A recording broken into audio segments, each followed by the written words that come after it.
Paling kalau dari resiko bisnisnya itu sendiri, kayak misalnya mereka udah pesen, udah kasih DP, cuman nggak diambil barangnya. Terus dari pengiriman, kadang kan kita nggak tahu cuaca di jalan seperti apa atau ada kendala apa. Terus tiba-tiba barangnya jatuh kan pecah harus bawa pulang lagi. Mungkin kayak gitu sih Mbak, lebih ke barang-barangnya.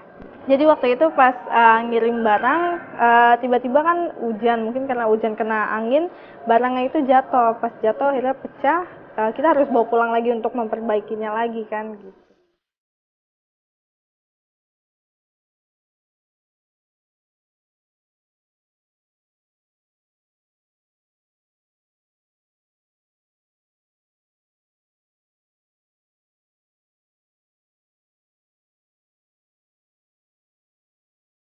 Setelah 8 tahun berjalan sih saya lebih banyak ngalamin yang kayak naik turunnya perusahaan itu pertama kan.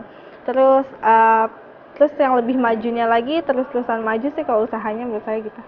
Setelah 8 tahun berjalan dari usaha furnitur ini, saya sih ngalamin perkembangannya kayak pertama dari barang-barang yang terus saya upgrade untuk lebih bagus, terus dari penghasilan juga lebih bertambah banget. Kalau misalnya 8 tahun dulu itu saya dapetnya paling berapa juta, sekarang sih udah omsetnya udah ratusan juta, sekitar 250 sampai 350, kadang lebih dari itu juga bisa.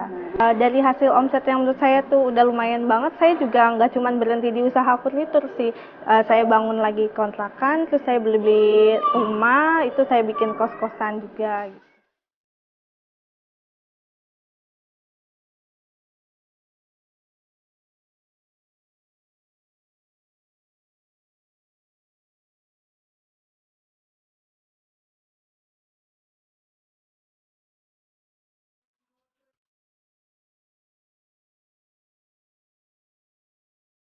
Kalau saya sih lebih ngikutin kayak orang yang sekitar saya juga, yang pertama untuk berkembang terus, terus dari tamu-tamu itu juga menurut saya bikin saya berkembang juga, dari pemesanan yang semakin hari semakin beda-beda gitu juga bagus sih Mbak.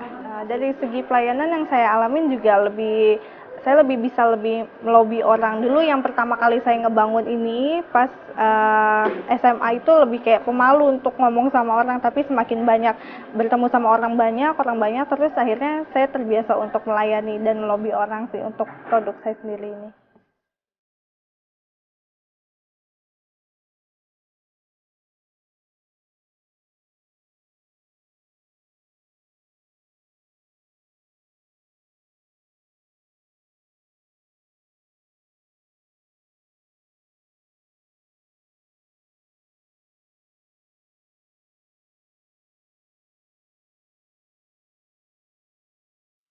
Bangga sih iya, cuman kalau misalnya puas menurut saya kita sebagai pengusaha jangan cepat puas. Kalau kita puas, kita akan berhenti di situ doang. Jadi kita harus tetap berusaha untuk lebih dari itu lagi sih. Karena peluang itu menurut saya bisa bikin kita lebih maju, lebih memacu kita untuk menjadi orang berhasil. Kalau misalnya kita nggak bisa memanfaatkan peluang ya sama aja sih. Kalau untuk kedepannya sih Emma Furniture pengennya untuk go internasional gitu. Apalagi kan sekarang presiden kita dari basicnya itu kan furnitur, jadi kan mereka juga katanya merekrut orang-orang pengusaha muda untuk mengembangkan usahanya gitu.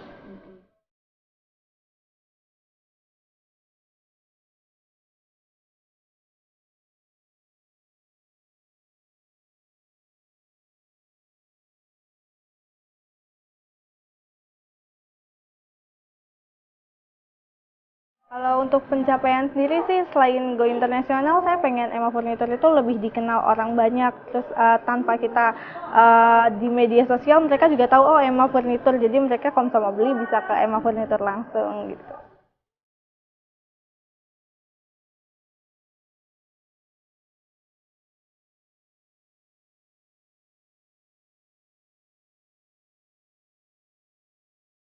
Dalam 5 tahun ke depan, saya sih percaya kalau misalnya Emma Furniture itu bisa go internasional. Apalagi kan di sini kita bisa lihat barang-barangnya sendiri lebih bagus. Terus cabang kita juga udah ada beberapa.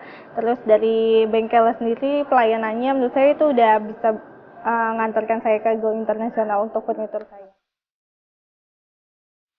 Selain itu karena dari produksinya kita produksi di Indonesia, terus kita jual ke luar negeri, menurut saya itu lebih banyak mendatangkan keuntungan. Udah gitu harga kita pasti lebih bersaing di sana.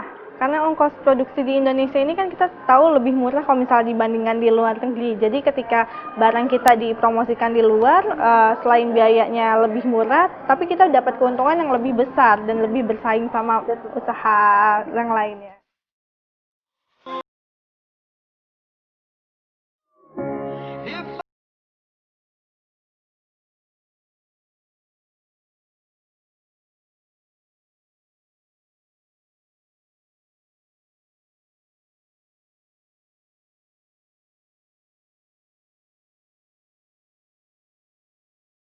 Love me the same. Kalau menurut saya saran untuk teman-teman yang mau menjadi seorang pengusaha, yang pertama itu kita harus tekun untuk usaha yang apa kita suka. Udah gitu harus benar-benar dijiwain apa yang kita mau. Karena kan kalau misalnya apa yang kita usaha terus kita jiwain, sama aja kayak hobi yang dibayar jatuhnya. Kalau misalnya kita nggak menjiwai apa yang kita usaha, itu sama aja nanti nggak bakalan jalan sih usahanya. Jadi sesuai hati sih. Would you be there to always hold me down? Tell me, would you really cry for me? Baby, don't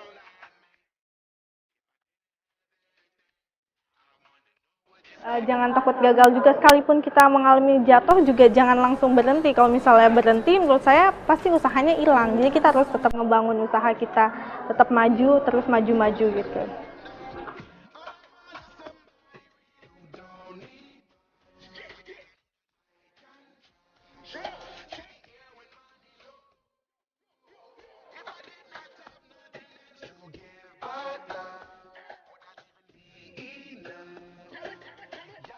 If you know